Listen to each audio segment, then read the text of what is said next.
என் husband கெட்டு போறதுக்கு பாதி காரணமே நீங்க தான். ஆவுனா வந்துடுறீங்க ஃப்ரெண்ட்ஸ்னு. மா சும்மா சும்மா உன் ஹஸ்பண்ட் கெட்டு போறதுக்கு காரணம் நாங்க தான் சொல்லாத.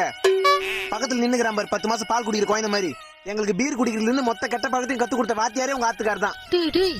6வதுல அமலான்னு ஒரு பொண்ணை லவ் பண்ணா, 8வதுல ஏகவல்லின்னு ஒரு பொண்ணை லவ் பண்ணா, காலேஜ்ல கல்பனான்னு ஒரு பொண்ணை லவ் பண்ணா. இத்தனை பொண்ணுங்களோட வாழ்க்கையை கேட்டுட்டு உங்க கூட வாழ்ந்துக்கிற இவனை நான் கெடுக்கிறோமா?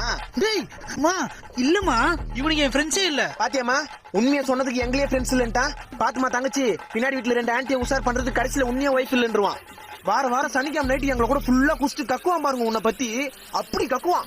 இல்லம்மா கல்யாணம் ஆகி 6 மாசம் கூட ஆகல, ஏன் தான் கல்யாணம் ஆச்சுன்னு சொல்லிட்டு புலம்புறாமா? டேய் இல்லம்மா இல்ல. போய் சொல்றா குழந்தை பிறக்காது. ஆமாமா பாத்தியா ஐயோ இல்ல இல்ல இல்ல. இப்ப சொல்லு உன் வீட்டுக்காரன் நாங்க கெடுக்கிறோமா? இல்லனா ஆனா 1000 தான் இருந்தாலும் சரி அவனுக்காக ஃப்ரெண்ட்ஸ் நாங்க கடைசி வரை இருப்போம். எது வரமச்சான் எது வந்தாலும் உண்மையை சொல்லிடணும் நண்பன்ல.